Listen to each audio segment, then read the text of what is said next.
Good morning. Well, we got a little bit of a correction going here, finally. Broke a prior day's low on the futures a couple of days ago. Pretty much of a classic short-term top here, with the wide range bar. We talked about the measured move, more so on the S&Ps, but the stalling in momentum, topping tail, and kind of inching its way down. Really not a big deal so far. Support where these bars are overlapping each other, these opens and closes, which I guess is right under 16,000, I should say, right around here. That's a concept from MTS. As to what's happening in multiple time frames, when you see opens and closes clustered in the same area, you're going to find a base of consolidation in a smaller time frame. And you can see here, and you've got a whole number, and you got two little consolidations there. So let's just call it an area. And here was the break. And we look to the left as always. And this little area right there is where sellers are going to be, broken the low, greater than 100% retracement. So you wait for the next retracement up in here where you can short it, looking for it to go lower. If it goes all the way up there, well, something's gone wrong. For the moment anyway, that it's retraced too far.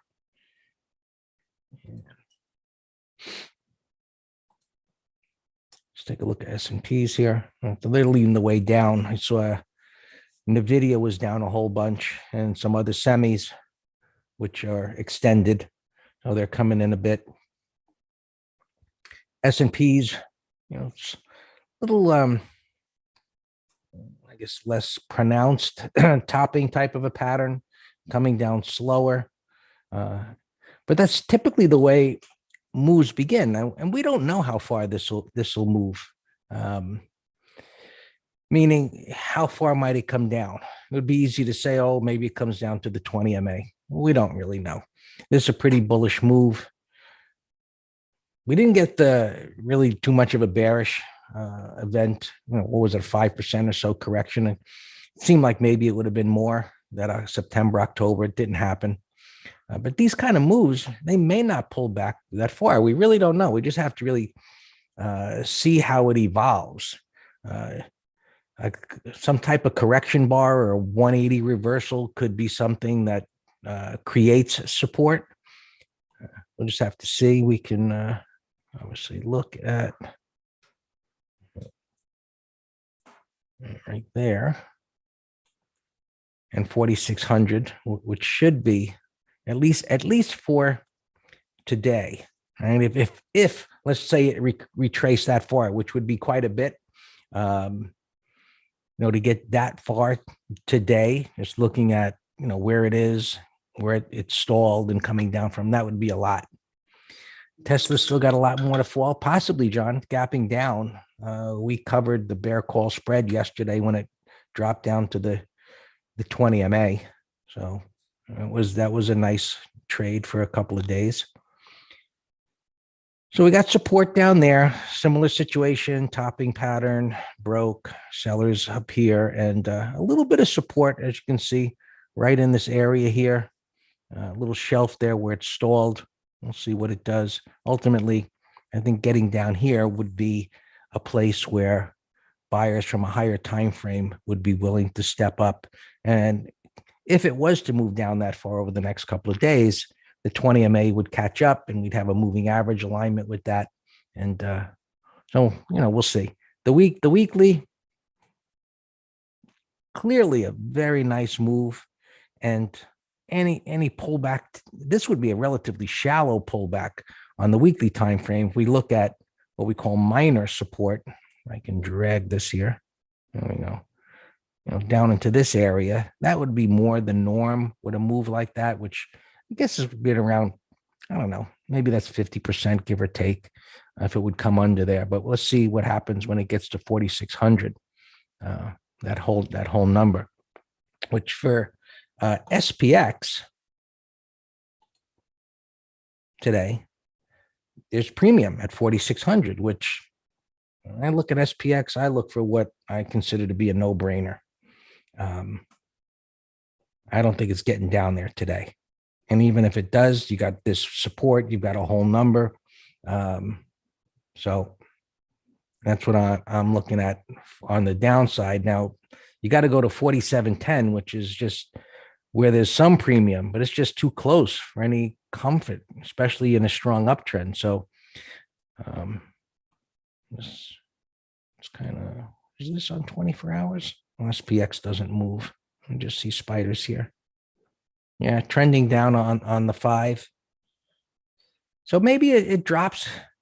There's a balancing act with these credit spreads and options, meaning we think, okay, if it goes down, they're going to be worth more, which they should be, right?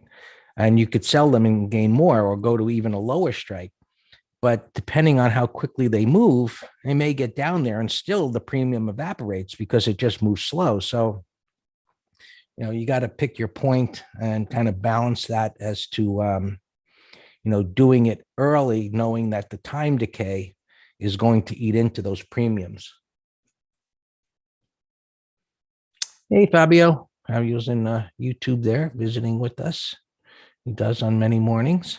I'm happy to see him. And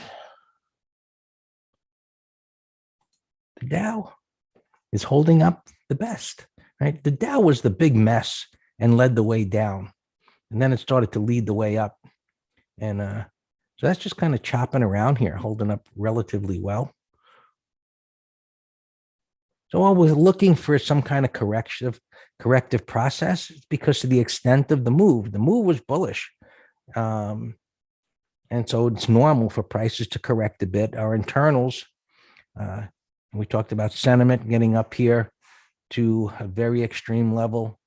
And surprisingly, breadth didn't get up as high as we'd like it to with a move like that. But this market has been in one in which breadth has been relatively anemic because of the limited amount of stocks that are really participating or really pulling the market up, these big cap stocks. The Russell likely to pull back a bit. And you see this similar pattern. I don't know, we spoke about this pre-market or in the green room. I think it was pre-market yesterday. I pointed out this head and shoulders top and said, let's look to see if it breaks this neckline here for the drop. And when it started in the morning, it just water fell down, bar after bar without any retracement. And, obviously you see that didn't come until later in the afternoon. And then it's been chopping around here. So the thing with the Russell is that the next level of support isn't all that far away. You got a relatively larger support point.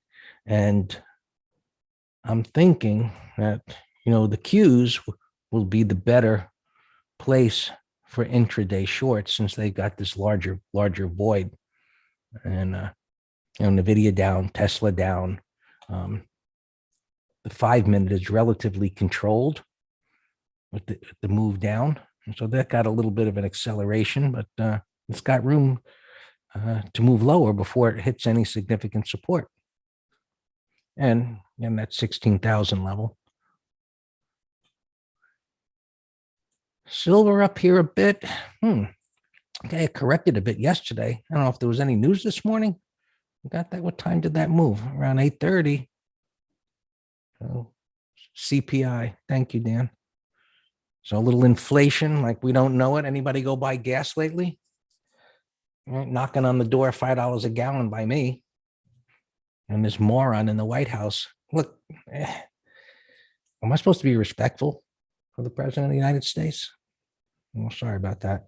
Anyway, that now they're backing off from closing the other pipeline. Clearly, this liberal agenda is trying to force the price of energy up so high where, and I guess that's in part what's driving Tesla. And lately what's getting the, some bottoms going in these other electric car companies that we've been seeing. They've been pretty erratic, but, either between keeping people from working and trying to push up the cost of labor, which they've done it, and pushing up the cost of energy, trying to push people toward, not using fossil fuels. But it's very troubling. These things should evolve on their own, where the electric car companies, those prices come down. They're just an attractive thing for us to buy, and eventually gasoline becomes something less that we use. But not only politicians getting in the way of that because of their agenda. All right. Gold. I've been talking about it bottoming out in the last week or so. It's making a nice move. We'll get on board this. We got it in our ETF letter and GLD. So we'll get on this. I'll start focusing on this for futures trades now that it's broken out. And crude oil. Oh, look at that. Broke the lows and came right back up again. Well, whether this is just so bullish that it could violate two lows and come right back, whether this is now creating a trading range or a larger top, I just don't know. But clearly this is bullish. The fact that it did break down and ripped right back up again, up into that resistance area, especially with a weekly chart like this. Bitcoin pushing up toward that 70,000,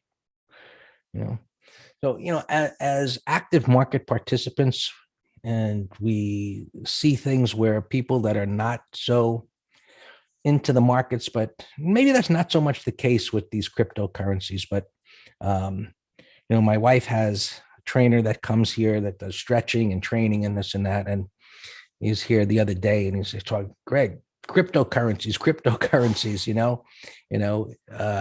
this is the whole big thing. And, after they moved a lot, but, and this thing that we hear that Dan was mentioning yesterday in the room, that it's the belief that this can get to 100,000 by the end of the year. Maybe so.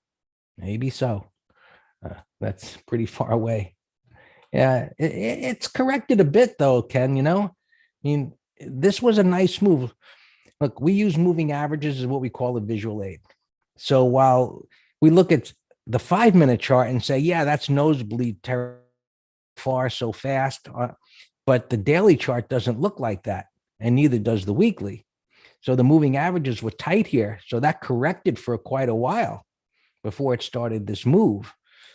So I don't see it as nosebleed territory. And this move here, chopped around till it got to the 20 and red bars ignored. So if the daily chart did skyrocket, let's just say this ripped up to 80,000 and it looked like the 5-minute chart, I'd say, really be careful, because that is going to likely to pull back pretty hard. Right? But obviously still acting bullishly, very bullishly. Oil and transports. Up near this prior high here and stalling. Right? 100% retracement. So that's bullish. Sideways price action or pullback. So overall, everything still looks good. It looks like into year end. Internals got to an extreme, gave us a heads up. Things are correcting here a bit. Intraday, some shorting opportunities. Been lots of call spreads in the green room. Some more aggressively because of the market internals, meaning, the Tesla and, some others that have been working out nicely. And the LRCX was is kind of a sweater there, but it's still far away. But with the move down in some of the semis today, I mean, that's moved down a little bit here. So up into resistance, straight up move, credit spread up here. I think as long as it stays down here today, that's going to be fine.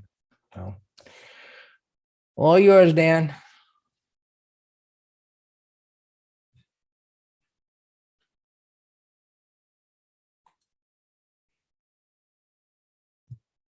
Good morning. Happy Zero DTE Day and MT Live Day. Yeah, on Bitcoin, Tim Cook was from Apple, was on CNBC saying he owns it, and Apple's not going to buy it on their balance sheet, but he was endorsing it, and I don't know if that's the sole thing got this going. Well, actually, now that I look at the clock, I think this is more CPI oriented. Tim Cook actually was, I heard him talking before 8:30.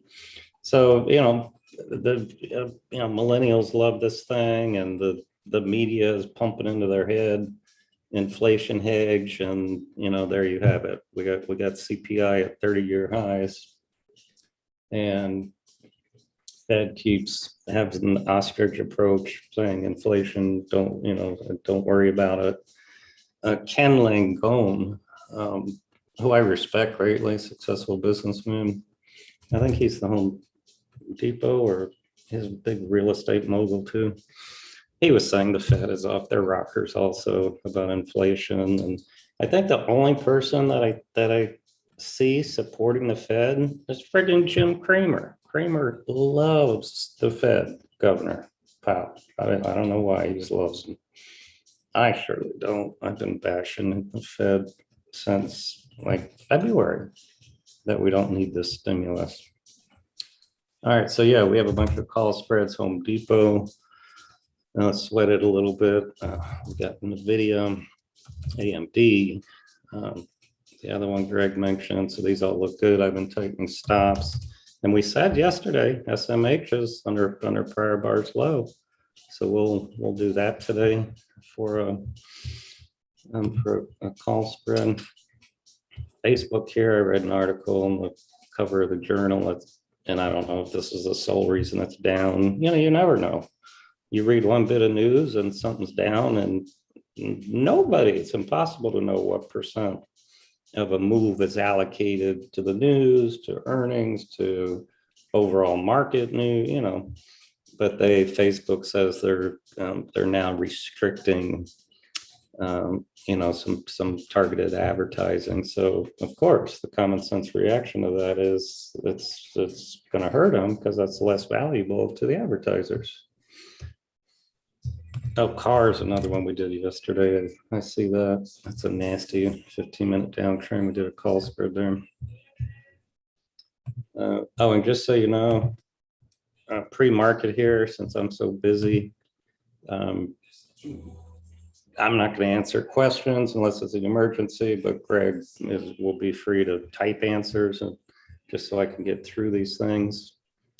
All right, so that was Facebook. Google, there was an article that they lost a $2.8 billion fine over in Europe, but no great pattern. Bunch of earnings and gappers here. All right, this is what we call a climactic sell setup. IONQ, this totally SPAC looking thing, and gapping down from this big old hangman far from the 20. It's a 30-minute low. That's a short idea. I posted this GSL. This is a beautiful gapper. A beautiful gap. This is an ascending triangle. See the kind of the 50 MA, and then the horizontal resistance. It's a gap breakout, daily, weekly. So that's a quality gapper. And today, MT Live, we're talking about multiple time frame analysis, and this is a great example. All four of these charts I look at they're in bullish alignment. We're trading the daily, but the others are in alignment, so that increases the likelihood of success. Now, as with any gapper, I just put it in a window, and we'll see how it sets up in the first 30 minutes. Olive Air, Amazon, bearish call spread ready. No, it's not ready. No is the answer. Power bars in 2 bars, it did 100% retracement. We got a red bar negated.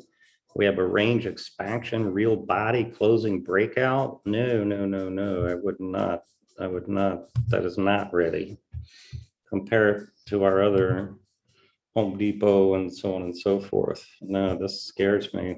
And I think another reason, Greg, why it was so strong, well, two reasons. One is end of year bullishness, everyone ordering like mad. And another is they're backing this Rivian car EV that's going public today, and there's a ton of excitement on that. Fiverr 185. Wow, that is a big gap.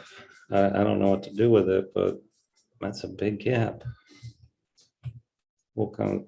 So what I do with these gappers, and I've already gotten rid of a bunch of them for time's sake, but what I'm doing right now is I'm going to say, yes, it's a tier one, like that GSL. I'm going to say we got to come back to it, or I'm going to delete it.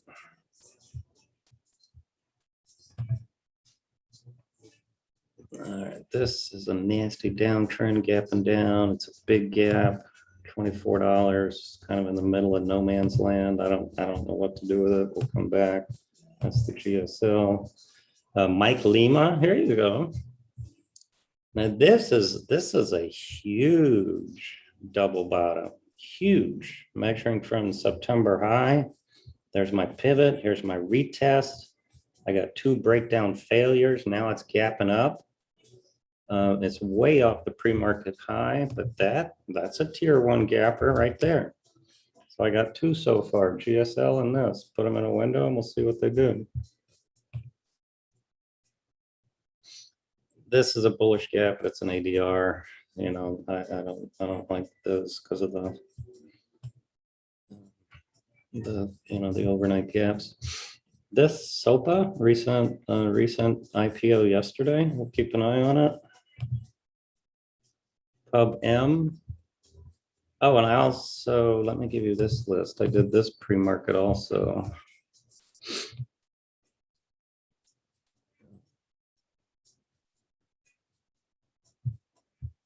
One second, I have this. Here's a nice list that I did just from looking at stuff from yesterday. But this is what made me remind of it. So here's a nice range expansion breakout. Nice buy. That's a beautiful inverse head and shoulders on the weekly. Beautiful left shoulder breakdown failure, wide range bar, sideways price void target. We'll see. Here's the problem. My target on this chart would be about $40. That's exactly where it's opening right now. So you're gone. I got no interest in you. The gap is going right to my target. Stern, other IPO, which is actually a bullish 15-minute chart. I don't know what Stern does, but that looks good.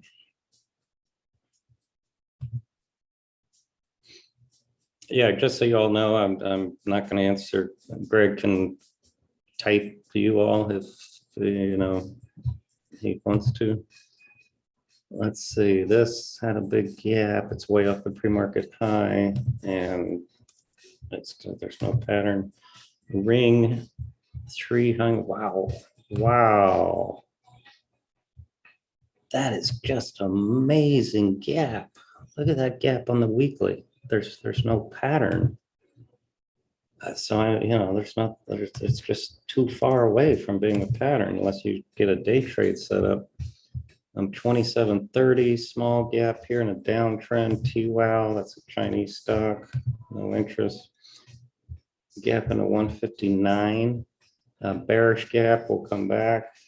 10 a.m. See what it's doing.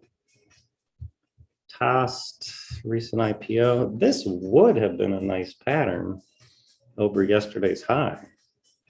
But now it's gapping down on earnings, so it's damaged. It needs to rebuild.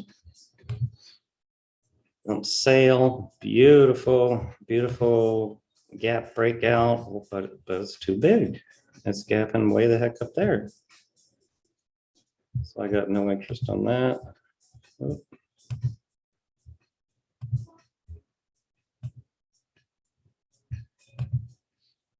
151. So this is, so McGraw, this is a bear call credit spread candidate. 30-minute low, maybe 15-minute low. That's a bearish gap under a bunch of bullish green bars. I'll put that in the window. EVBG. And you know the drill. I'm not going to even look at the options for 5 to 10 minutes because we know with 99% certainty the spreads are going to be preposterous. 29.42. It's a mess. Old Fubo. We traded Fubo in this breakout right here.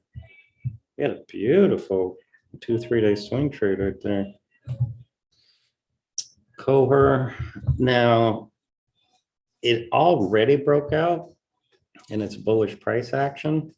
I can't tell where it's gapping, but if it trades over yesterday's high, it looks good. So keep that on the list. ePay, same. This is bullish price action. Being acquired. What, Coher? All right, then forget about it. All right. I'm surprised it's not gapping then. But this is a bull rectangle from a flagpole breakout. That's right at resistance, but it's holding very well, so that's worth watching. It had earnings also, so I can't tell where it is. Google, I talked about the fine. Legend Pharmaceutical, but strong buy setup. A gap on that prior high. All right, now I'm watching this GSL that I said was a tier 1. Now it's giving it all up. So now it went from a tier 1 to, I don't know what it's going to do, but it's not a tier 1 anymore. It gave up the pre-market strength. 65.79, it's gapping deep. So this is a call spread candidate also, McGraw. That's an ugly gap. ACB, marijuana's been having a very strong 2-3 days. So this one's down, obviously. I still like MJ. We're in a half lot of MJ, but you can add over those highs. And we gave another marijuana stock yesterday. What's your symbol? CNBS. Cannabis. Duh, McGraw, McFly. That's why it's called CNBS, cannabis. But that looks great over the highs. And Tilray dog, where we got $10 puts, gapping down a little bit, probably on the back of ACB, but it's Friday expiration, so we should be fine. Big gap on Shills, maybe a Condor, put down here, call up there. We'll come back to you. STEM is a bullish gap over WRB, but there's no price void. We'll come back. Plug, I've been watching as a core long. We missed our ideal entry, which was over here at the 200. It needs to rebuild. Looking up at my charts. Oh yeah, just take it, Austin, or let it expire full profit. You got 3 days, so that's a personal choice. This is a very bullish consolidation, Cisco, and it's a gap up. The only problem is the target's not real big. Target would be 59, but 5-minute high is an idea on Cisco, and it's not earnings. I was just glancing up at my 15-minute charts is all, and I saw